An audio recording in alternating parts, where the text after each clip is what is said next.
Start करनी होगी। अस्सलाम वालेकुम, कैसे हैं आप लोग। चैप्टर 1 हमारा कंप्लीट हो गया, आप लोगों ने उसकी असाइनमेंट भी कर ली होगी। अब हम आगे चलते हैं, आगे डिस्कस करते हैं, इसके कुछ MCQs वगैरह डिस्कस करते हैं ताकि हमारी एक बेहतर तरीके से प्रैक्टिस भी हो जाए। Because as you guys were requesting कि हमें प्रैक्टिस भी करनी है। सो प्रैक्टिस के लिए अब हम MCQs को डिस्कस करेंगे, देखेंगे क्या है, कैसे हैं और किस तरह से है। अब देखें, पहले MCQs है, which of the following statements are true. हमने बताना है कि इनमें से कौन सी स्टेटमेंट जो है वो ट्रू है, ठीक है। अब पहली दो स्टेटमेंट उसने हमें गिवन की हैं।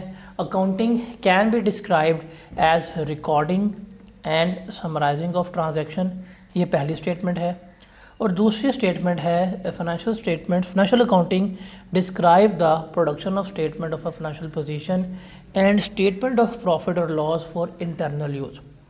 हाँ, अलबत्ता जहाँ तक बात हो, जब हम पढ़ रहे थे, जब हमने डेफिनेशन का जिक्र किया था, हमने ये तो पढ़ा था अकाउंटिंग के डेफिनेशन में कि वो रिकॉर्डिंग और ट्रांजैक्शन को समराइज़ करने में इस्तेमाल हो रही होती है। बट हमने ये कहाँ पढ़ा था कि जी फाइनेंशियल अकाउंटिंग जो है वो इंटरनल यूज़ के लिए ये चीज़ें बना रही है, स्टेटमेंट बना के दे रही है, तो ये तो नहीं है। इसका मतलब ये चीज़ तो नहीं है। हाँ, ये ठीक है। तो उसका ऑप्शन क्या होगा, ए, 1 ओनली, मतलब जो पहली स्टेटमेंट है वही क्या है हमारे लिए बिल्कुल ठीक है। फिर है जी MCQ number 2, the term accounting and book keeping are classified as. देखिए, हम पढ़ के आ चुके हुए हैं, बुक कीपिंग एक सेपरेट टर्म है और अकाउंटिंग जो है वो एक सेपरेट टर्म है। बुक कीपिंग बेसिकली हम रिकॉर्डिंग के बारे में देख रहे हैं कि जी जो ट्रांजैक्शंस हुई हैं, फाइनेंशियल ट्रांजैक्शंस जो हुई हैं, उनको हमने रिकॉर्ड करना है। और अकाउंटिंग क्या है, recording, classification, presentation and communication of data to the users for the decision making purpose. तो बोथ क्या है, बोथ सेम है, the answer is no. Both क्या है, डिफरेंट टर्म्स हैं। तो option B will be the correct one. फिर the main aim of financial accounting is to, financial accounting का सबसे बड़ा एम क्या है, record all transaction in the books of account. Transactions record तो बुक कीपिंग में आती है। Provide detailed management with analysis of cost, cost का एनालिसिस ये तो हम जाके कॉस्ट अकाउंटिंग में करते हैं, फाइनेंशियल अकाउंटिंग में तो नहीं करते। हाँ, present the financial result of organisation by means of financial statement, yes, ये जो है, ये ऑप्शन नंबर सी जो है ये करेक्ट ऑप्शन है हमारा। बिकॉज हमने क्या करना है, फाइनेंशियल रिजल्ट्स बताने हैं जो हमारी फाइनेंशियल स्टेटमेंट को इम्पेक्ट कर रहे होंगे। फिर which of the following is least likely to be expected from a book keeping and accounting system. देखिए, MCQs पढ़े, क्या कहता है जी, least likely to be expected. Least likely कम से कम क्या होना चाहिए, सिस्टमेटिक रिकॉर्डिंग ऑफ ट्रांजैक्शन, ये तो होती है, ये तो हमने करना ही करना है। ये लीस्ट लाइकली तो मोस्ट लाइकली है, लेकिन मोस्ट लाइकली का मतलब ये करना ही करना है। लीस्ट लाइकली कम से कम, बहुत ही रिमोट चांसेस करने की। असर्टेनिंग प्रॉफिट एंड लॉस, हाँ जी, ये भी हम डिटरमिन करके दे रहे होते हैं। असर्टेनमेंट ऑफ फाइनेंशियल पोजीशन, ये भी हम बना के दे रहे होते हैं। सबसे लीस्ट एक्सपेक्टेड क्या है, लाइक जो बहुत ही कम काम है, डैट इज़ टैक्स डिस्प्यूट्स जो होंगे टैक्स अथॉरिटीज़ को, उनको हल करना। तो ये सबसे लीस्ट है हमारे लिए, तो ये हमारा ऑप्शन होगा। फिर है जी, a business has incurred following cost for the year ended 31 December 2018। Extension in building है 1.5 मिलियन की, रिपेयर्स टू बिल्डिंग है 0.5 मिलियन के, overhaul to machinery that increase production capacity 1.2 million की। What is the amount of capital incurred during the year. देखिए, capital expenditure हम पढ़ के आए थे, ये वो एक्सपेंसेस हैं जिसका बेनिफिट हमें मोर देन अ ईयर मिलेगा, 1 साल से ज़्यादा का बेनिफिट है। रिपेयर्स जो है, रिपेयर तो अभी करवाए हैं, उसका बेनिफिट तो मोर देन 1 ईयर नहीं होता, तो रिपेयर्स तो कभी भी हमारे इसमें नहीं आते। हम बिल्डिंग की एक्सटेंशन की है, बिल्डिंग बड़ी की है, अब इसका बेनिफिट लॉन्ग टर्म चलेगा, ये आएगा। मशीनरी की ओवरहोलिंग हुई है जिससे उसकी प्रोडक्शन कैपेसिटी बढ़ गई, तो बेनिफिट अब इसका ओवर लॉन्ग टाइम रहेगा। तो क्या होगा 1.5 ये और 1.2 ये, तो 2.7 मिलियन जो है ये हमारा क्या कंसिडर होगा, बेनिफिट कंसिडर हो रहा होगा, ये मेरे कैपिटल एक्सपेंडिचर्स में आ रहे होंगे। उसके बाद अ business has incurred the following cost for the year ended. Extension in building 1.5 की, रिपेयर्स टू बिल्डिंग 0.5 की, ओवरहॉलिंग की है 1.2 मिलियन की। What is the amount of revenue expenditure इनकर ड्यूरिंग द ईयर। अब रेवेन्यू एक्सपेंडिचर वो जिसका बेनिफिट विद इन ईयर है, तो रिपेयर्स हमारी क्या होती है, हमेशा रेवेन्यू एक्सपेंडिचर्स में आती हैं। फिर a business has incurred the following information for the year ended 31 December 2018। Cost of building opening उसने हमें गिवन की है, कॉस्ट ऑफ मशीनरी ओपनिंग का मतलब है कि साल के शुरू में, मतलब ये ओपनिंग जहाँ पे लिखा होगा वर्ड, इसका मतलब है साल शुरू हुआ था 1 जनवरी 2018, तो 2018 को उसने हमें गिवन की है। फिर एक्सटेंशन ऑफ द बिल्डिंग हुई है 1.5 की, रिपेयर्स टू बिल्डिंग हुई है 0.5 की, overhaul to machinery that increase production capacity 1.2 की। कहता है जी रिक्वायरमेंट कहता है what is the cost of building after incorporating the above cost. Building की कॉस्ट बतानी है कितनी होगी। तो देखिए साल के शुरू में बिल्डिंग मेरे पास कितनी थी, 15.5 मिलियन की थी। एक्सटेंशन हमने इसमें की है 1.5 मिलियन की, टोटल कितना हो गया 17। तो हमारी बिल्डिंग की टोटल कॉस्ट कितनी आएगी, 17 मिलियन आ रही होगी। Got it.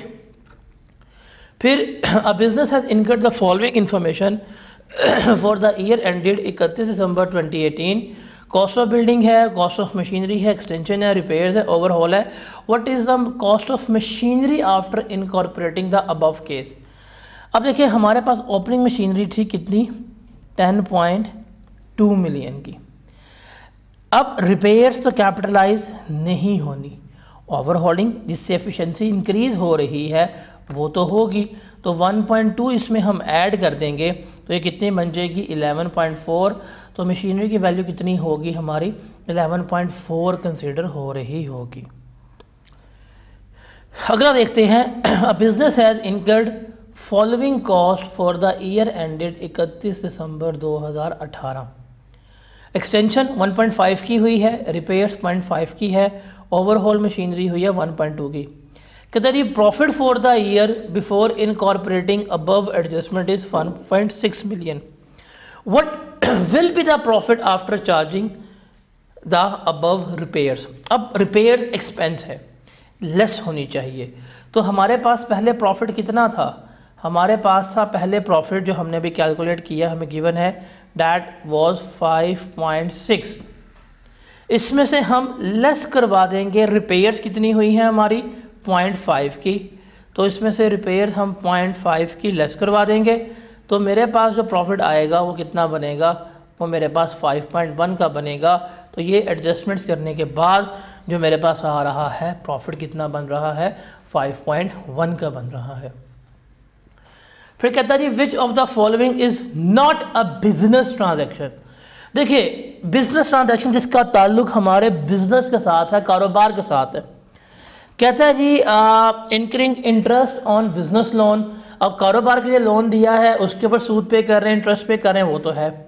Hiring a new employ, ये भी बिजनेस ट्रांजैक्शन तो नहीं। एम्प्लॉयज़ को सैलरी पे करना बिजनेस ट्रांजैक्शन है, लेकिन एम्प्लॉय को रखना बिजनेस ट्रांजैक्शन नहीं है। खैर आगे देखते हैं। परचेजिंग ऑफिस सप्लाइज, ऑफिस की सामान ले रहे हैं, ये भी बिजनेस ट्रांजैक्शन है हमारी, ये भी बिजनेस ट्रांजैक्शन है, ये भी बिजनेस ट्रांजैक्शन है। रिसीविंग फ़ी फॉर सर्विसेज, कुछ सर्विसेज प्रोवाइड की हैं उसके लिए हम फ़ी वगैरह रिसीव कर रहे हैं, तो ये भी हमारी बिजनेस ट्रांजैक्शन। तो ये 3 हैं, ये नहीं है, तो करेक्ट ऑप्शन कितना होगा हमारा बी। फिर देखते हैं, कहते हैं expenditure which provide benefit in future period are called as. जो मुस्तकबिल में हमें बेनिफिट देंगे लॉन्ग टर्म, कैपिटल एक्सपेंडिचर कहलाते हैं। फिर कहते हैं which one is a capital transaction. इसमें से बताएं कौन सी ट्रांजैक्शन जो है वो हमारी कैपिटल है। देखिए परचेज ऑफ गुड्स, गुड्स का मतलब है वो चीज़ें जिनको हम रोज़मर्रा बेच रहे हैं, इन्वेंट्री का पार्ट बन रहे हैं, ख़रीद के बेच रहे हैं, ये तो शॉर्ट टर्म है, तो ये तो कैपिटल ट्रांजैक्शन हमारी नहीं कहलाएगी। पेमेंट ऑफ वेजेस एक्सपेंसेस हैं, ये भी नहीं होंगे। सेल ऑफ गुड्स, ये भी नहीं। हाँ, मशीनरी चूँकि लॉन्ग टर्म है, ये मेरे लिए क्या कहलाएगी, ये मेरे लिए कैपिटल ट्रांजैक्शन जो है वो कहला रही होगी। आगे चलते हैं, कहते हैं जी the capital of a business would change as a result of. अब बिजनेस का कैपिटल चेंज कब होगा उसको हमने क्या करना है, देखना है।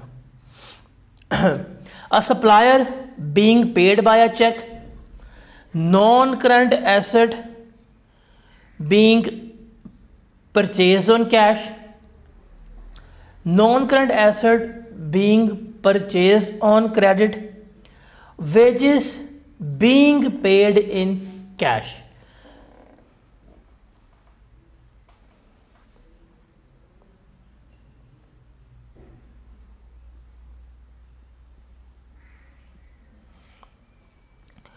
अब इसको सॉल्व करने के लिए, इस तरह का सवाल सॉल्व करने के लिए हमें एक अकाउंटिंग इक्वेशन माइंड माननी पड़ेगी, that is asset is equal to equity plus liability. देखिए, अगर पहली की बात करूं, सप्लायर था, सप्लायर हमारी लायबिलिटी थी। अगर मैंने उसको पेमेंट कर दी है चेक से, तो मेरा चेक से जब पेमेंट की है, मेरा बैंक भी कम हुआ, मेरी लायबिलिटी भी कम हुई, मेरा अकाउंटिंग इक्वेशन जो है वो क्या रहेगी, वो मेरी सेम रहेगी, कोई फ़र्क नहीं आया। उसके बाद हमने एसेट लिया, non current asset on cash. अब कैश में एसेट लिया तो कैश मेरे पास कम हुआ, लेकिन मेरे पास मशीन या जो भी नॉन करंट एसेट था बढ़ गया, तो अभी एसेट का कॉलम सेम रहा, कोई फ़र्क नहीं आएगा, तो इसका भी कोई कैपिटल पे इम्पैक्ट नहीं आ रहा। फिर एसेट हमने लिया है ऑन क्रेडिट, उधार पे लिया, एसेट इंक्रीज़ हुआ और लायबिलिटी भी हमारी क्या होगी, इंक्रीज़ हो गई। तो अगर 100 से एसेट बढ़ा, 100 से लायबिलिटी हमारी इंक्रीज़ हो गई है। तो इन तीनों ट्रांजैक्शंस का इम्पैक्ट कोई भी नहीं आएगा, हमारी इक्विटी वगैरह जो है वो सेम रह रही है। हाँ, wages being paid in cash. अब जो एक्सपेंसेस हैं ना, एक्सपेंसेस हमारे इक्विटी को जो है वो क्या कर रहे होंगे, डिक्रीज़ कर रहे होंगे। तो जब हम एक्सपेंसेस पे कर रहे हैं, कैश मेरा कम हो रहा है, तो इससे मेरी क्या होगी, इक्विटी पे फ़र्क आएगा। तो ऑप्शन डी जो है वो इसका करेक्ट ऑप्शन बन रहा है। फिर कहता है cash invested in the business by the owner is called capital. क्या कहलाएगा, कैपिटल कहलाएगा। कैश और goods taken away by the proprietor is called drawings. इसे हम क्या कह रहे होते हैं, ड्राइंग्स कह रहे होते हैं। उसके बाद विच of the following is an element of the statement of financial position. Income expense तो इनकम स्टेटमेंट में आता है, बैलेंस शीट में एसेट इक्विटी लायबिलिटीज़ आती हैं, तो लायबिलिटीज़ हैं, तो लायबिलिटीज़ इसका करेक्ट ऑप्शन होगा। फिर which from the following is not a current asset. बताएं कौन सा करंट एसेट नहीं है, ये चीज़ इंपॉर्टेंट है, कौन सा करंट एसेट नहीं है हमारे लिए। अब करंट एसेट वो जिसका बेनिफिट क्या है, शॉर्ट टर्म है, और करंट एसेट जो नहीं उसका बेनिफिट लॉन्ग टर्म है। अब ट्रेड रिसीवेबल शॉर्ट टर्म है, कैश शॉर्ट टर्म है, इन्वेंट्री शॉर्ट टर्म है, तो ये तीनों तो करंट एसेट है। हाँ, इक्विपमेंट जो है ये नॉन करंट एसेट है, क्यों, इसका बेनिफिट जो है वो हमारे लिए क्या है, लॉन्ग टर्म है। तो ऑप्शन क्या होगा हमारे लिए इसका, इक्विपमेंट। फिर which of the following is not a non current asset. बताएं कौन सा नॉन करंट एसेट नहीं है, तो इसका जवाब है इन्वेंट्री, बिकॉज इन्वेंट्री जो है ये हमारा करंट एसेट होता है। इक्विपमेंट भी लॉन्ग टर्म चलेगा, प्रॉपर्टी भी लॉन्ग टर्म चलेगी। इंटेंजिबल्स मतलब ये वो एसेट्स हैं जिनको फिजिकली एग्जिस्ट नहीं कर, छू ही सकते, सॉफ्टवेयर्स वगैरह होते हैं, कॉर्पोरेट होते हैं, तो ये भी हमारे क्या हैं, नॉन करंट एसेट्स ही कंसीडर हो रहे होते हैं।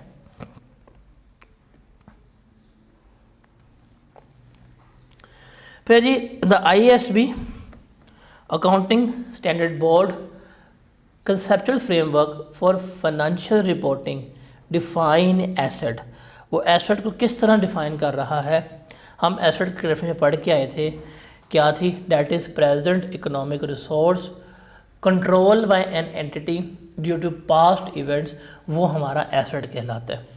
तो ये डेफिनेशन पॉइंट बी में आती है, तो इसका अप्रोप्रिएट आंसर क्या होगा हमारे लिए, पॉइंट बी होगा। फिर the basic accounting equation in is given by the formula, जिसने हमें अकाउंटिंग इक्वेशन गिवन की है वो क्या होगी, equity plus long term liabilities. तो ये लायबिलिटीज़ हो गई।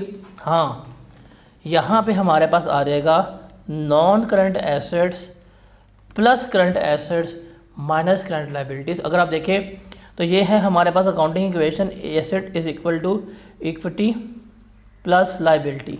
इसको ज़रा और एलेबोरेट करें तो हमारे पास होगा non current assets plus current asset is equal to equity plus non current liability plus current liability. ये है, मतलब आप इसको मज़ीद अगर एलोबरेट करें, अब इसको आप रीअरेंज कर ले। उसने क्या किया, उसने कहा है कि इक्विटी और नॉन करंट लायबिलिटी उसने एक तरफ कर दी है, अब बाकी हमारे पास क्या बचा, non current assets plus current assets minus current liabilities. तो ये उसने इक्वेशन हमसे पूछी है, जो हमने क्या की है यहाँ पर गिवन कर दी है। आगे चलते हैं, कहते हैं जी economic resources controlled by a business are called its assets. ये तो एसेट्स हमारे कहलाते हैं, हम पढ़ के आ चुके हैं। फिर according to dash concept the business is recorded as separate from personal affair of its owner. तो सेपरेट लीगल एंटिटी कंसेप्ट या बिजनेस एंटिटी कंसेप्ट जो है वो क्या करता है, बिजनेस को ऑनर से सेपरेट कर रहा होता है। कहता है ये बिजनेस अलग हैं और ऑनर्स जो है वो हमारे क्या हैं, अलग हैं। फिर अब यहाँ पे है, अ business has capital of ₹10,000। Which of the following asset and liability figure could appear in this business statement of financial position? एक बिजनेस है, उसका कैपिटल जो है वो 10,000 है, ठीक है। हमने बताना है कि बताएं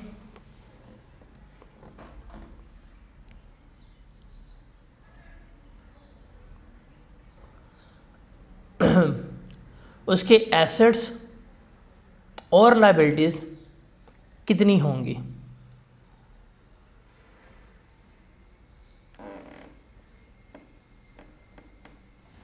तो फॉर्मूला हमारे पास है, asset is equal to equity plus liability. Equity equal to capital, equity is equal to asset minus liability. अब इक्विटी हमारे पास उसने यहाँ पे गिवन की है, ये है 10,000। अब बताएं कौन सा आएगा, इसमें से रेलेवेंट ऑप्शन लग रहा है, अगर एसेट्स मेरे पास 14,000 के हों और उसमें से मैं 4,000 की लायबिलिटी लेस करवाऊँ, तब ये मेरे पास जो है वो बराबर हो रहे हैं। तो ऑप्शन डी जो है वो मेरे पास क्या है, करेक्ट है। बिकॉज अगर मैं ये करूँगा तो 10 में से एसेट 6 के हैं, लायबिलिटी 16 की है, -10 आएगा, ये तो नहीं हो सकता कभी भी। अगर मैं इस ऑप्शन को लेता हूँ, इस ऑप्शन के मुताबिक इक्विटी मेरी होनी चाहिए 10,000। अब यहाँ पे एसेट्स है मेरे पास 6,000, लायबिलिटी है मेरे पास 16,000। अगर मैं ये करूँगा ये तो आंसर -10,000 आएगा, विच इज़ नॉट पॉसिबल। अगर मैं ये करता हूँ पॉइंट नंबर 2, तो इक्विटी मेरे पास 10,000 है, एसेट मेरे पास 6,000 आए हैं, लायबिलिटीज़ मेरे पास 4,000 है। सॉल्व करूँगा तो ये होगा 10,000 इज इक्वल टू 2,000, ये भी पॉसिबल नहीं है। अगर मैं ये करूँगा तो इक्विटी मेरे पास 10,000 थी, अगर एसेट भी मेरे पास 10,000 है, लायबिलिटीज़ भी 10,000 है, तो ज़ीरो आएगा, तो ये भी पॉसिबल नहीं है। इसलिए अकाउंटिंग इक्वेशन के पर्सपेक्टिव से जो चीज़ पॉसिबल है वो हमारा पॉइंट नंबर कौन सा बन रहा है, डी जो है वो बन रहा है। फिर चलते हैं पॉइंट नंबर 24 के ऊपर, विच of the following is incorrect. बताएं जी कौन सी हमारे पास चीज़ जो है वो इनकरेक्ट है, वो हमने यहाँ पे देखना है। Accounting equation, asset is equal to equity plus liability. अब एसेट है हमारे पास 7850 के, कैपिटल है हमारे पास 660 का, और लायबिलिटीज़ है हमारे पास 1250 की। तो ये तो बराबर हो रहे हैं, इसका मतलब ये तो ठीक है, ये तो करेक्ट ऑप्शन है। इसने हमसे पूछा है बताएं कौन सी चीज़ करेक्ट नहीं है, तो पहला ऑप्शन जो है वो तो हमारा करेक्ट है, वो ठीक है। फिर है जी सेकंड वे 8200, अगर देखा रहे एसेट्स जो हैं वो हमारे पास 8200 के हैं, लाइबिलिटीज़ मेरे पास 2800 की हैं और ये मेरे पास हैं 5400 के। अगर देखा जाए तो ये भी मेरे पास क्या हो रहे हैं, ये भी मेरे पास बैलेंस ही हो रहे हैं, तो ये भी ठीक है, इस पर भी कोई किसी किस्म की प्रॉब्लम वगैरह जो है वो नहीं है।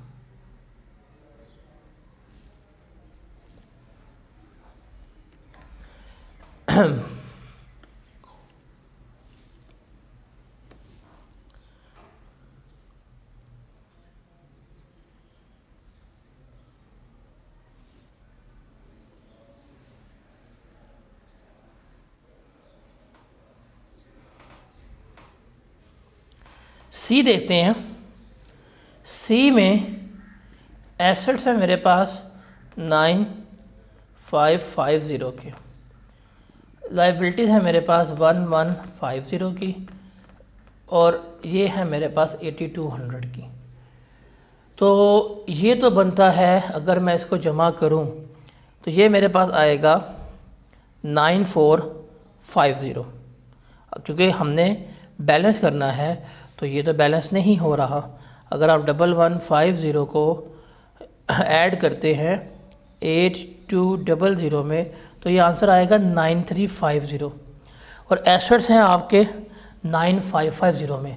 तो ये चीज़ बैलेंस नहीं हो रही, ये चीज़ ठीक नहीं है। सवाल है जो चीज़ ठीक नहीं है वो बताना है। तो अभी तक यही लग रहा है कि ऑप्शन 6C जो है ये ठीक नहीं है। हम इसे क्या कर लेते हैं, हाईलाइट कर लेते हैं। डी को अगर देखा जाए तो डी में हमारे पास एसेट्स से 6540 के, लाइबिलिटीज़ है 1120 की, ये है 5420 की। तो 1120 प्लस 5420 तो ये बनेगा हमारे पास 6540। तो इसका मतलब ये भी ठीक है। तो हमारा ये वाला ऑप्शन भी ठीक है, ये भी ठीक था, सिर्फ सी ऑप्शन है जो ठीक नहीं था। तो हमने वही बताना था, एक सवाल के मुताबिक बताएं कौन सा ऑप्शन ठीक नहीं है, तो वो हमने यहाँ पर बता दिए। फिर correct form of accounting question जो है वो क्या है, asset plus liabilities is equal to equity, assets minus liabilities is equal to equity. हाँ यही है ना, देखें आप ये ले लें, asset is equal to equity plus liability. Equity के लिए कर ले assets minus liability, assets minus liability यही आता है, तो यही मेरे लिए क्या बनेगा, इक्विटी बन रहा होगा। फिर which of the following statement is not true. देखिए हमें सही का पता है, उसने पूछा है बताएं कौन सी सही नहीं है, वो हमने क्या करनी है, इसको बतानी है। रेवेन्यू में से एक्सपेंसेस लेस किया तो हमारे पास तो प्रॉफिट ही आता है, ये ठीक है। रेवेन्यू में से प्रॉफिट लेस करें, एक्सपेंसेस हैं, ठीक है। Sales plus gross profit, sales plus gross profit is not equal to revenue, ये नहीं होता, क्योंकि बिकॉज हम पढ़ के आ चुके हुए हैं जब हम रेवेन्यू निकालते हैं तो रेवेन्यू आता है हमारे पास, रेवेन्यू में से हम लेस करवाते हैं कॉस्ट ऑफ सेल्स, तो मेरे पास क्या आता है, मेरे पास ग्रॉस प्रॉफिट आता है। तो अगर आप सेल्स को और ग्रॉस प्रॉफिट को जमा कर रहे हैं तो डैट इज़ नॉट रेवेन्यू, तो ये चीज़ हमारी ठीक नहीं है। तो ये ऑप्शन हमारा जो है वो क्या होगा, गलत कंसीडर होगा। उसके बाद है expenses paid by a business decrease. अगर आप एक्सपेंसेस पे कर रहे हैं तो बिज़नेस आपका क्या करेगा, कैश भी कम होगा और कैपिटल का मतलब सरमाया जो बिज़नेस में लगाया हुआ है वो भी क्या होगा, कम होगा। तो ऑप्शन सी जो है वो हमारा करेक्ट है। फिर if during the accounting period the assets increased by ₹7 million and the owner equity decreased by ₹3 million, then the liabilities must have कितनी होनी चाहिए, increase by 10 million, increase by 4 million, decrease by 4 million या decrease by 10 million. तो ये देखें, अब ये सवाल है, लग मुश्किल रहा है, मुश्किल नहीं है। अब देखिए क्या करना है, अकाउंटिंग इक्वेशन लिखें, A is equal to E plus liability. कहता है कि अगर एसेट्स 7 मिलियन से बढ़ जाएं और इक्विटी जो है वो 3 से कम हो जाए, 3 से कम का मतलब है हम इसको नेगेटिव 3 लिख सकते हैं। आप इसको यहाँ पे सॉर्ट कर लें। अब यहाँ पे आप इसको रीअरेंज करेंगे तो ये हो जाएगा 7 + 3 दैट इज़ इक्वल टू 10। तो ये आ जाएगा आपके पास इंक्रीज बाय 10 मिलियन। तो मैथमेटिक्स को इस्तेमाल करें, अंग्रेज़ी जो लिखी हुई है उसका तर्जमा करें, बाकी जो है वो क्या होगा आपके लिए आसान हो जाएगा। तो उसने क्या कहा था कि एसेट्स हमारे 7 मिलियन से इंक्रीज़ हो रहे हैं, इक्विटी हमारी 3 मिलियन से कम हो रही है। अब कम का मतलब नेगेटिव नीचे जाना, तो आप यहाँ पे कर लें, तो इसको अरेंज कर लें, यहाँ माइनस थी यहाँ आके प्लस हो जाएगी। तो आपकी लाइबिलिटीज़ जो हैं वो किससे इंक्रीज़ हो रही हैं, 10 मिलियन से इंक्रीज़ हो रही होंगी। आगे चलते हैं हमारे पास, कहता है जी 31 अक्टूबर 2016 को Zahid trial balance included the following balances. Machinery है उसके पास, इन्वेंट्री है, ट्रेड रिसीवेबल्स है, ट्रेड पेएबल्स है, बैंक ओवरड्राफ्ट है, कैश एट बैंक है। कहता जी बताएं what is the value of Zahid current asset as at 31 अक्टूबर 2016। हमने बताना है कि उससे करंट एसेट्स की वैल्यू क्या है। अब देखिए इन्वेंट्री जो है ये करंट एसेट्स है, हम इसको लिखेंगे 5754। ट्रेड रिसीवेबल्स जो हैं ये भी करंट है, एसेट्स में आते हैं, 11745 ये भी आ जाएगा। Payables liability, bank overdraft liability, हाँ कैश एट बैंक ये भी हमारे पास आ जाएगा। अगर हम इसको जमा करें 5754 प्लस 11745 प्लस 150 तो ये बनेगा 17649। तो इससे करंट एसेट्स कितने हैं, 17649 है। फिर कहता है अब बिज़नेस ने हमें ट्रायल बैलेंसेस दिया अपना, मशीनरी है, इक्विपमेंट है, रिसीवेबल है, पेएबल है, ओवरड्राफ्ट है, कैश है।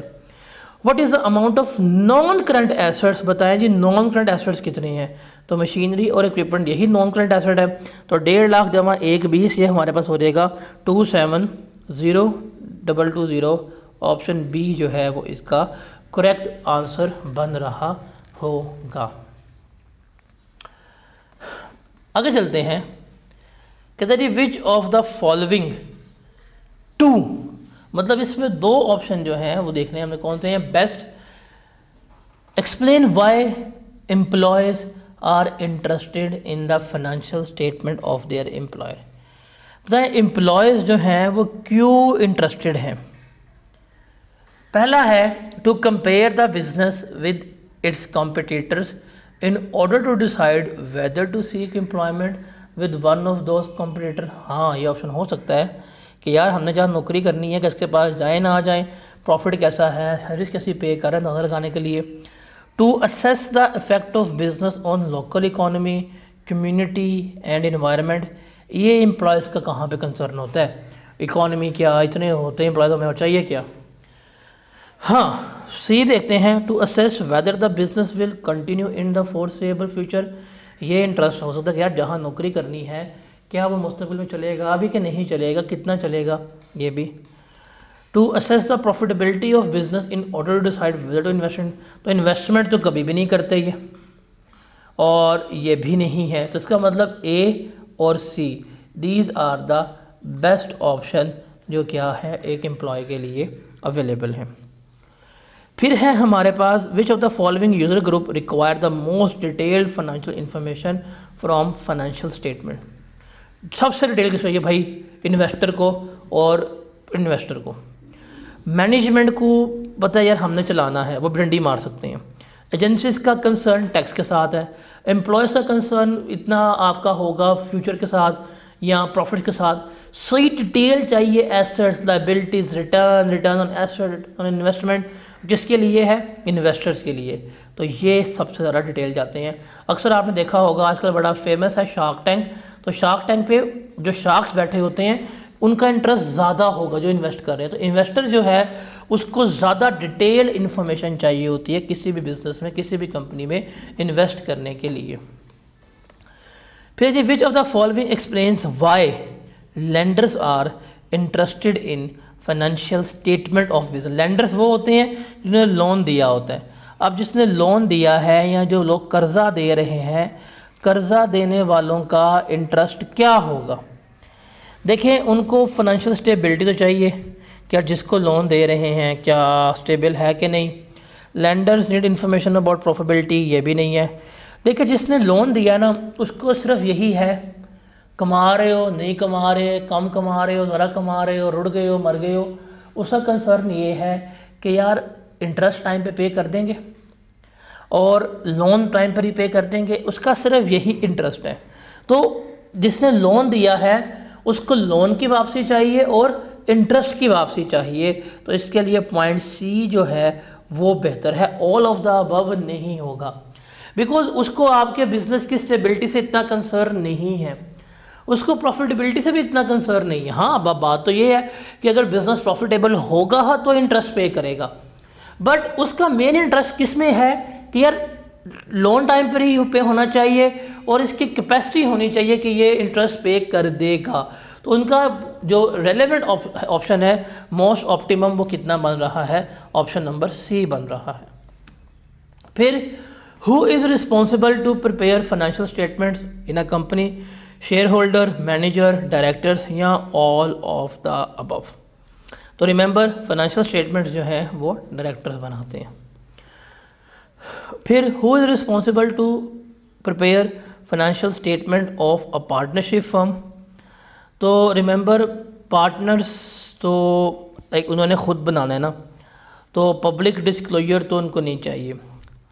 तो पार्टनरशिप है, 2-3 लोगों का पर्सनल है, तो उनके ऊपर कोई ऐसी लीगल ऑब्लिगेशन नहीं है सिवाय टैक्स पर्पस के लिए। तो यही जो है that is option B is correct कि ये लीगली कोई इनके ऊपर ऑब्लिगेशन नहीं है कि आपने फाइनेंशियल स्टेटमेंट बतानी है। पार्टनर्स को पता होता है कितना प्रॉफिट है कितना लॉस है, टैक्स पर्पस के लिए ये बता सकते हैं कि ये हमने फाइनेंशियल स्टेटमेंट बना के देनी है।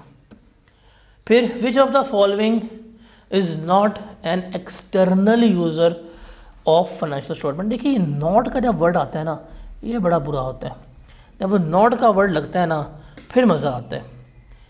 अब लेंडर लोन देने वाला बिजनेस से बाहर से है, ये एक्सटर्नल है, इन्वेस्टर एक्सटर्नल है, कस्टमर भी एक्सटर्नल है। हाँ, मैनेजमेंट जो है ये इंटरनल है, तो करेक्ट ऑप्शन क्या होगा हमारा? मैनेजमेंट होगा। फिर which one of the following not an internal user of financial statement? Employees internal, management internal, executive director internal, supplier जो है ये कौन होता है? एक्सटर्नल होता है। The main sources of generally accepted accounting principle gap, वो क्या होता है? कंपनी लॉ नहीं, इंटरनेशनल फाइनेंशियल रिपोर्टिंग स्टैंडर्ड हाँ जी, टैक्स लॉज नहीं, सेल्स एक्ट नहीं, ये 2 होते हैं। मतलब कंपनी लॉ और जो आपके IFRS है ये बेसिकली बताते हैं कि कंपनी जो है हमारे किस तरह रन होनी है, कौन से हमारे रेगुलेटरी फ्रेमवर्क्स होंगे, किन असूलों के तहत हमने चलानी होती हैं। MCQ number 39, an entity with 31 December year and has bought the machine for ₹1 million with the down payment of 2 lakh and remaining payment 8 lakh would be made after a month। तो 2 लाख की उसने क्या की है? 2 लाख की उसने डाउन पेमेंट की है, 8 लाख जो है वो क्या करेगा? वो बाद में पे कर देगा। ट्रांजैक्शन हुई है 15 दिसंबर को। What would be the effect of the transaction? देखिए, मशीन आपको कितने की पड़ी है? मशीन आपको पड़ी है 1 million की, तो आप अपने एसेट्स को, तो मशीन को 1 million से क्या करेंगे? इंक्रीज़ करेंगे। अब 2 लाख आपने पे कर दिया है, तो 2 लाख आपने पे किया है कैश में, तो कैश आपका 2 लाख से कम हुआ, हमने किया होगा क्रेडिट। 8 लाख अभी भी आपका पेएबल है, तो ये आपकी लाइबिलिटी है, ये लाइबिलिटी आपकी इंक्रीज़ हुई है, तो ये भी हो जाएगी क्रेडिट।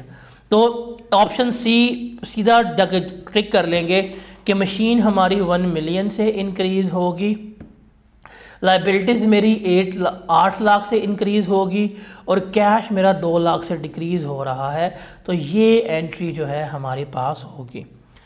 कहता है जी purchase of machinery for cash 40, cash में आपने मशीन ली है। अब देखें फॉर एग्ज़ाम्पल आपने 1 लाख की मशीन ली, 1 लाख से आपकी मशीन इंक्रीज़ हुई, आप कहेंगे जी मेरे एसेट्स बढ़े, लेकिन कैश भी तो पे किया, 1 लाख से कैश भी कम हुआ, तो ये बढ़ा ये कम हुआ, दोनों का इफेक्ट क्या होगा, न्यूट्रल होगा। तो टोटल एसेट्स आप पे कितने रहेंगे, अनचेंज रहेंगे। फिर investment of cash into the business result in a increase in cash, हाँ, decrease in capital, no no no, owner लेके आया कैपिटल भी इंक्रीज होगा, increase in cash and increase in capital, yes, B जो है वो ठीक है, बिकॉज कैश भी इंक्रीज होगा और हमारा कैपिटल भी इंक्रीज हो रहा होगा। फिर services rendered for cash will result in, आपने कैश में सर्विसेज दी हैं, उसका नतीजा क्या होगा, हमारा एक तो कैश इंक्रीज होगा, समझ आती है, और फ़ी इनकम भी तो हमारी इंक्रीज होगी, सर्विसेज प्रोवाइड की हैं, क्या होगा, सर्विसेज क्रेडिट, सेल्स हम कह सकते हैं, कैश डेबिट, तो इंक्रीज इन कैश और इंक्रीज इन फ़ी, ये हमारी क्या होगी, एंट्री पास हो रही होगी। फिर one of the local food outlet hired a first year accounting student to oversee the cash collection procedure, when the firm pay student his weekly wage transaction will be, अब जब वो उसको पे करेंगे तो ट्रांजैक्शन क्या होगी, इसको ज़रा देखना है आपने। देखिए जब हम उसको पे कर रहे हैं तो कैश जो है वो हमारा कम हो रहा है, कैश कम होने का मतलब है कि मेरे एसेट जो हैं वो कम हो रहे हैं, तो डिक्रीज इन एसेट, तो इसका मतलब इंक्रीज इन एसेट ना ए हो सकता है ना ये हो सकता है, ये दो तो हमने निकाल दिए। अब क्वेश्चन मार्क है बी के ऊपर और सी के ऊपर। अब लाइबिलिटी तब हो जब हमारा पेएबल हो, यहाँ पे तो पेएबल अभी हुआ ही नहीं है, लाइबिलिटी है ही नहीं, जब लाइबिलिटी है ही नहीं तो ये भी हमारा ऑप्शन क्या हो जाएगा, वैलिड नहीं रहेगा। तो डी ऑप्शन जो है वो वैलिड है कि हम जब कैश पे करेंगे तो एक तो हमारे एसेट कम होंगे और हमारी इक्विटी जो है वो भी क्या हो रही होगी, कम हो रही होगी। अगला देखते हैं, क्योंकि company records the transaction as a debit to consultant expense for ₹5 lakh and equivalent credit to account payable. अब ये क्या किया है, उन्होंने ट्रांजैक्शन रिकॉर्ड की है, 5 लाख से उन्होंने अपना एक्सपेंस जो है वो क्या किया है, वो इंक्रीज़ किया है, और लाइबिलिटी जो है उसको क्या किया है, वो रिकॉर्ड किया है। अब एक्सपेंस बढ़ने की वजह से हमारी इक्विटी कम हो रही है और लाइबिलिटी बढ़ रही है, तो लाइबिलिटी बढ़ रही है बट ओनर इक्विटी नहीं, ये नहीं हो सकता। Decrease in asset decrease in liability नहीं, जब पे होगा तब एसेट डिक्रीज होगा, बट यहाँ तो हमने पे किया ही नहीं है, अभी हम रिकॉर्ड कर रहे हैं, तो ये भी नहीं होगा। Increase in liability decrease in owner equity, हाँ, एक्सपेंस बढ़ने से इक्विटी हमारी कम हो रही है, लाइबिलिटी हमारी बढ़ रही हो सकती है। डिक्रीज इन एसेट ये भी नहीं हो सकता, तो जो ये अप्रोप्रिएट आंसर है इसे हम क्या कर लेंगे, यहाँ पे हाईलाइट कर लेंगे। फिर कहता है which of the following will cause owner equity to increase, drawing कम, डेप्रिसिएशन कम, एक्सपेंस कम, रेवेन्यू जो है उससे हमारी इक्विटी क्या होती है, हमेशा इंक्रीज होती है। The owner contribute his personal car to business, अब एसेट भी इंक्रीज होगा और ओनर की इक्विटी भी क्या होगी, इंक्रीज होगी। अब जब इसकी एंट्री पास करेंगे, अगर डेबिट क्रेडिट करना चाहें तो कार जो है वो हमारी डेबिट हो जाएगी और कैपिटल अकाउंट हमारा क्रेडिट होगा, तो इसका ऑप्शन सी जो है वो बेस्ट है जिसको हम लेकर चल रहे होंगे। फिर company purchases a significant amount of office supplies on credit, credit पे लिए हैं ऑफिस सप्लाइज। अब ऑफिस सप्लाइज जो हैं वो हमने क्रेडिट पे लिए, तो हमारा एसेट इंक्रीज हो रहा है। अब इसका मतलब डिक्रीज इन एसेट वाले दोनों ऑप्शन फारिग कर दिए। अब पेपर में कर रहे हैं ना, पेपर में यही सवाल आ गया है, हमें पता है कि जी हमने ऑफिस सप्लाइज ली हैं, डिक्रीज तो नहीं हो रहा है एसेट, तो जो एसेट डिक्रीज वाले ऑप्शन है वो दोनों हमने यहाँ पे ख़त्म करा दिए। एसेट इंक्रीज हो रहा है, हाँ ये तो ठीक है, बी और डी में से हो सकता है। अब ऑन क्रेडिट लिया है, उधार पे लिया है, उधार बढ़ने से लायबिलिटी हमारी बढ़ती है, तो increase an asset increase an liability, ये हमारा क्या होगा, अप्रोप्रिएट होगा, इसको हम लेकर चल रहे होंगे। फिर कहता रही what double entry would be made to record the purchase of an item on machinery on credit. देखिए जब मशीनरी आपने ली है क्रेडिट के ऊपर तो ये आ जाएगा डेबिट, ये आ जाएगा क्रेडिट, मशीन डेबिट, पेएबल है ना तो ये हमारा क्या हो जाएगा क्रेडिट। अब debit machinery credit cash no, debit machinery credit account payable ये हो सकती है, debit machinery credit trade payables. देखें ट्रेड पेएबल्स तो वो हैं जिनसे हम रोज़मर्रा का सामान ले रहे हैं, इन्वेंट्री वगैरह तो ये भी नहीं हो सकता, तो ये डेबिट अच्छा है भी परचेजेस, तो ये तो है ही नहीं ना, ये तो ख़त्म हो जाएगा। फिर डेबिट ट्रेड पेएबल ये भी नहीं है, तो ऑप्शन ए भी नहीं थी, बी जो है वो हमारी क्या होगी, करेक्ट ऑप्शन होगी। फिर what transaction is presented by the entries debit bank credit receivables. अब डेबिट बैंक क्रेडिट रिसीवेबल्स का मतलब क्या है कि हमने किसी को उधार पे सेल्स की थी, जब हमने उधार के ऊपर सेल्स की थी, जब हमने सेल की थी तो हमारी एंट्री पास हुई थी, सेल्स अकाउंट जो है वो मेरा क्रेडिट हुआ था और डेटर रिसीवेबल जो है वो मेरे डेबिट हुए थे, ये थी। और जब मुझे पेमेंट रिसीव हुई, जब मुझे पेमेंट रिसीव हुई है तो अगर उन्होंने चेक दिया, चेक मैंने जाकर बैंक में जमा कराया, बैंक डेबिट हो गया, रिसीवेबल्स जो हैं वो मेरे क्या हो गए, क्रेडिट हो गए। तो ये किसकी बात हो रही है, receipt of cheque from receivables, ये जिनसे हमने सेल्स की थी उनसे हमने चेक रिसीव कर लिया है। A debit entry usually represent increase in asset and income, नहीं इनकम इंक्रीज हो तो क्रेडिट होती है, गलत। लाइबिलिटीज एंड इनकम इंक्रीज और क्रेडिट होती हैं। एसेट एक्सपेंसेस, हाँ ये हम पढ़ के आए थे, तभी हमने कल पढ़ा भी था कि अगर एसेट इंक्रीज होंगे, एक्सपेंसेस इंक्रीज होंगे तो हम क्या कर रहे होंगे, इनको हमेशा डेबिट कर रहे होंगे। फिर the double entry to record the withdrawal of cash from a business bank account by the owner is. अब आप क्या कर रहे हैं, आप पैसा निकाल रहे हैं, पैसा निकाल रहे हैं, बैंक से निकाल रहे हैं, तो एक चीज़ याद रखिए ना, अब आपको कन्फ्यूजन हो रही है क्या है क्या नहीं है। पहली बात है जब बैंक से पैसा निकाले, बैंक कम हो रहा है, एक चीज़ पकड़ ले, बैंक कम हो रहा है तो इसका मतलब बैंक कम हो रहा है तो बैंक होना चाहिए क्रेडिट। अब आप एक चीज़ कंफर्म हो गई है क्या, कि बैंक हमारा क्या होना चाहिए, क्रेडिट होना चाहिए, ये लग गया ना पता। अब सवाल में आओ, देखो यहाँ पे बैंक कहाँ पे क्रेडिट हो रहा है, पॉइंट नंबर डी पे हो रहा है ना, सॉरी नो, सी पे हो रहा है नो, बी पे हो रहा है नो, ए पे हो रहा है यस, यही हमारी करेक्ट एंट्री होगी, बैंक हमारा क्रेडिट हो जाएगा और ड्राइंग हमारी डेबिट हो रही होगी।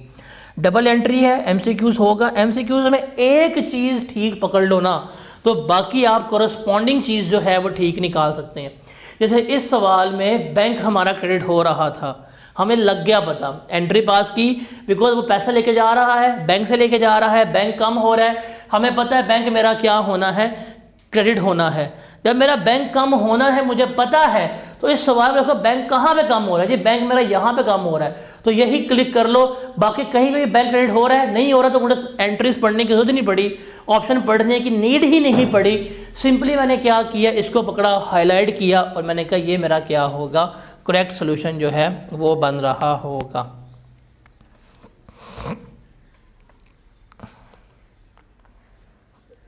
फिर कहता जी a business sells ₹1 lakh worth of goods to a customer, the customer pays ₹50,000 in cash.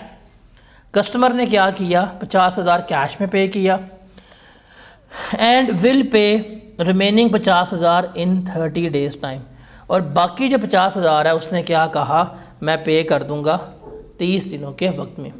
What is the double entry to record the transaction, बताएं जी। डेबिट कैश, ओके,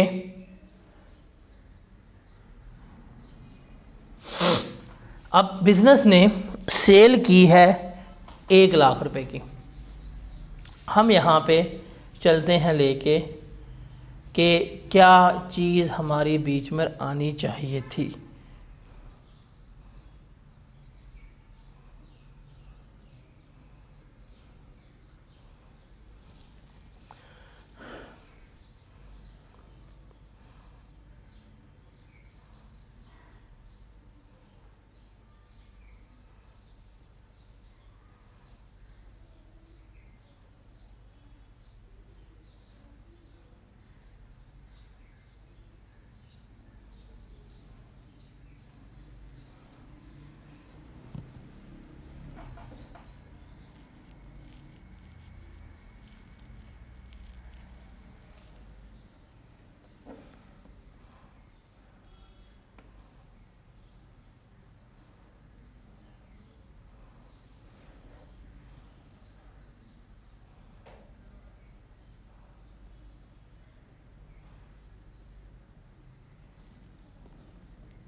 अब देखें इसमें the what is the double entry to record the purchasing customer accounting record.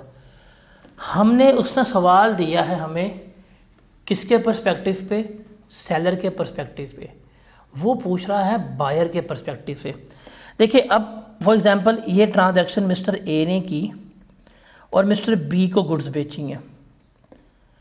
अब mister A चूँकि seller है, ये बेचने वाला है, जब ये सेल करेगा तो ये एंट्री क्या पास करेगा, यहाँ आ जाएगा डेबिट, यहाँ आ जाएगा हमारा क्रेडिट। अब इसने सेल्स की होंगी तो सेल्स हमारी हो जाएंगी 1 लाख से क्रेडिट। इसको कैश मिला तो कैश इसका होगा 50,000 से डेबिट, और बाकी जो है इसका रिसीवेबल है वो आ जाएगा 50,000 से। तो ये एंट्री रिकॉर्ड होगी सेलर के अकाउंट में, सेलर की बुक्स में, ठीक है। इसने पूछा है कस्टमर, बायर। अब बायर क्या एंट्री पास करेगा, इसी को देखते हुए आप देख लें। तो सवाल ध्यान से पढ़ने, ये चीज़ जो है वो इम्पॉर्टेंट थी जो इसने हमें यहाँ पे गिवन की थी कि बताएं कि कस्टमर के अकाउंटिंग रिकॉर्ड्स जो ख़रीद के लेके जा रहा है वो कैसे इसको पास करेगा, वो हमने बताना था। अब इसने ख़रीदी हैं तो परचेजेज़ आएंगी, परचेजेज़ हो जाएंगी इसकी 1 लाख से डेबिट, डन। पेमेंट की है कैश, इसका जाएगा 50,000 से क्रेडिट होगा, और बाकी इसका पेएबल है तो ये भी कितना आ जाएगा, 50,000 आ जाएगा। तो डेबिट परचेजेस 1 लाख, तो ऑप्शन सी जो है वो इस एंट्री के मुताबिक जो है वो बेहतर ऑप्शन बन रहा है। तो सवाल ध्यान से पढ़ना, एक अच्छा सवाल था कि उसने हमें जब सवाल दिया वो उसने सेल के पर्सपेक्टिव पे दिया, जवाब उसने पूछा वो उसने हमसे परचेज के पर्सपेक्टिव पे जवाब पूछा। तो अगर सेल के पर्सपेक्टिव पे पूछता तो हमारी सेल की एंट्री जो है वो ये पास होनी थी। अब चूंकि उसने परचेज के पर्सपेक्टिव पे पूछा है तो जिसने बेचा वो अपनी ये वाली एंट्री पास करेगा, जिसने ख़रीदा है वो अपनी ये वाली एंट्री पास कर रहा होगा। तो इस तरह से हम इसे लेके चलेंगे। ये एक अच्छा सवाल था, एक अच्छी एंट्री थी, वो देख के चलते हैं। फिर देखते हैं Mariam has the following transaction. Mariam ने कुछ ट्रांजैक्शंस की हैं। Receipt of cash from Numan in respect of an invoice for good sold 3 weeks ago. Receipt of cash from Amjad for cash sales. What are the entries to record the above transaction? बताएं जी कौन सी उसकी entries जो हैं वो हो रही होंगी। अब पहली एंट्री अगर हम पास करें डेबिट और क्रेडिट की, इसकी बात करता हूँ।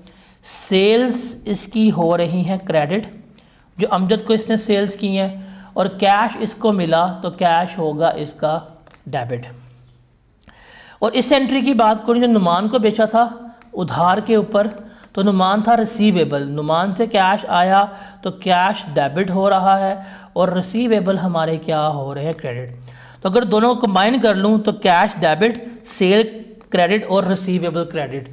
तो ये वाली एंट्री बी जो है वो अप्रोप्रिएट है, कैश डेबिट, सेल क्रेडिट और जो रिसीवेबल्स हैं वो भी हमारे क्या होंगे, क्रेडिट हो रहे होंगे। तो ये हमारी कंबाइंड एंट्री ये बन रही है इसकी। फिर a business has purchase a machinery on credit, which of the following mention below are effected by the transaction. उसने मशीनरी ली है उधार के ऊपर, पेएबल्स में फ़र्क आएगा। देखिए ट्रेड पेएबल्स के ऊपर तो फ़र्क नहीं आएगा ना। ट्रेड पेएबल्स का मतलब वो हैं जो रोज़मर्रा की आप चीज़ें ले रहे हैं, जैसे इन्वेंट्री ले रहे हैं उधार पे, उसकी है, वो नहीं आएगा। परचेजेस भी नहीं आएंगी, कैपिटल भी नहीं आएगा, सिर्फ मशीनरी जो है वो इसको इम्पेक्ट करेगी, तो मशीनरी का इस पर इम्पेक्ट आएगा। फिर है payment of insurance through the bank involves entry in which of the two account.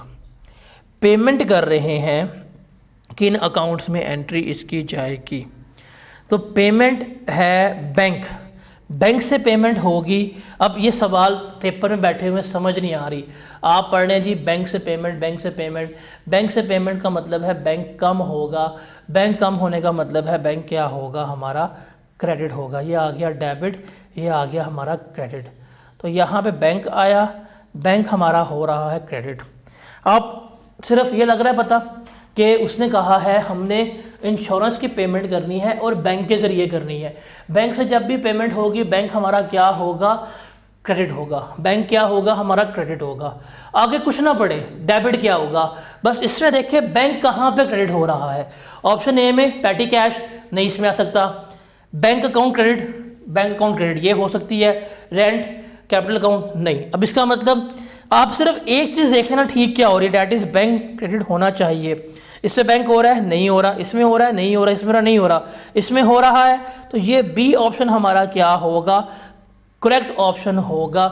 इस तरह हम इसको लेके चल रहे होंगे। तो आपने क्या करना है, आप सवाल दिए, एंट्री देखें क्या बनती है। आपको लग रहा है पता यार ये पेमेंट है बैंक के जरिए होनी है, बैंक हमारा क्या होना चाहिए, क्रेडिट होना चाहिए। अगर बैंक क्रेडिट हो रहा है, देखिए बैंक यहाँ पे किस में क्रेडिट हो रहा है, बैंक यहाँ पे क्रेडिट हो रहा है ऑप्शन बी में, तो ऑप्शन बी जो है वो मेरी क्या होगी, वो मेरी अप्रोप्रिएट ऑप्शन जो है वो बन रही होगी। फिर जी X limited purchases a vehicle for ₹1.5 million for business use by paying a cheque, what is the double entry. अब व्हीकल परचेज की है तो व्हीकल डेबिट होनी चाहिए, बैंक हमारा क्या होना चाहिए, क्रेडिट होना चाहिए। अगर आप इसकी एंट्री पास करें, ये डेबिट है, ये क्रेडिट है, बैंक मेरा क्या होना चाहिए, क्रेडिट होना चाहिए, व्हीकल जो है मेरे डेबिट होनी चाहिए। अब आप देखें इस अकाउंट में बैंक क्रेडिट हो रहा है, बैंक हो रहा है, बैंक सब में हो रहा है, इसमें पैटी कैश हो रहा है, ये तो हम निकाल देंगे। अब व्हीकल अकाउंट क्या होना चाहिए, डेबिट।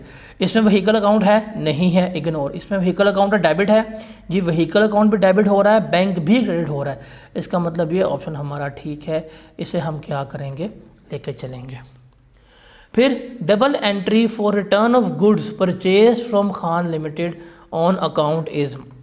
अब एक गुड्स रिटर्न वगैरह जो है ये वैसे हमने यहाँ पे देखना है जाके, जब हम अपनी बुक्स ऑफ प्राइम एंट्री करेंगे वहाँ पे हम इसको सीख रहे होंगे। गुड्स रिटर्न, परचेज रिटर्न, तो परचेजेस जब हम करते हैं डेबिट होती हैं, परचेज रिटर्न जब हम प्राइम एंट्री में मूव करेंगे वहाँ पे सीखेंगे।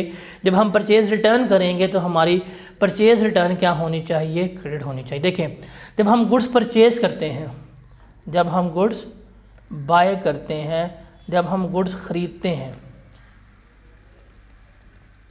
तो हमारी एंट्री क्या पास होती है, यहाँ पे आ जाएगा डेबिट, यहाँ पे आ जाएगा क्रेडिट। उधार पे अगर ली हैं तो परचेजेस डेबिट, पेएबल हमारा क्या होगा, क्रेडिट, ये हम एंट्री पास करते हैं। लेकिन जब हम ये ख़रीदी हुई अशिया को रिटर्न करते हैं तो डेबिट क्या होगा, ये जो पेएबल है ये डेबिट हो जाएगा और गुड्स रिटर्न जो है वो क्रेडिट होगी। तो अकाउंट्स पेएबल डेबिट और परचेज रिटर्न हमारा क्या होगा, क्रेडिट। इसका ऑप्शन सी जो है वो रेलिवेंट है। The double entry for payment of a telephone bill is payment cash credit, telephone bill expense debit. तो इसका ऑप्शन ए ही जो है वो हमारा क्या बनता है, करेक्ट ऑप्शन बनता है। फिर 59 है जी, Khalid is a dealer in electronic goods, refrigerator, washing machine, air conditioner, television. He purchase 2 air conditioner and installed in his showroom. In the books of Khalid the cost of air conditioner will be debited to. Air conditioner है, fixed assets हैं, business में लगा दी हैं, तो किसका part बनेंगे, fix assets का, हम इसको डेबिट कर देंगे। आखिरी है हमारे पास, an asset was purchase for rupees 1 lakh with the down payment of rupees 2 lakh and bills accepted for 8 lakh. What will be the effect. देखें, एसेट इंक्रीज होना चाहिए आपका किससे, 1 मिलियन से, ठीक है।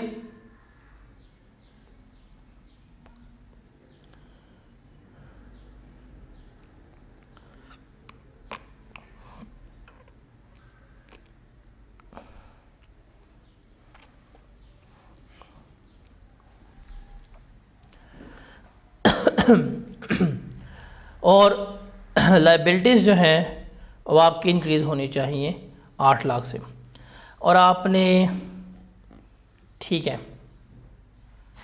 2 लाख की आपने अभी डाउन पेमेंट की है,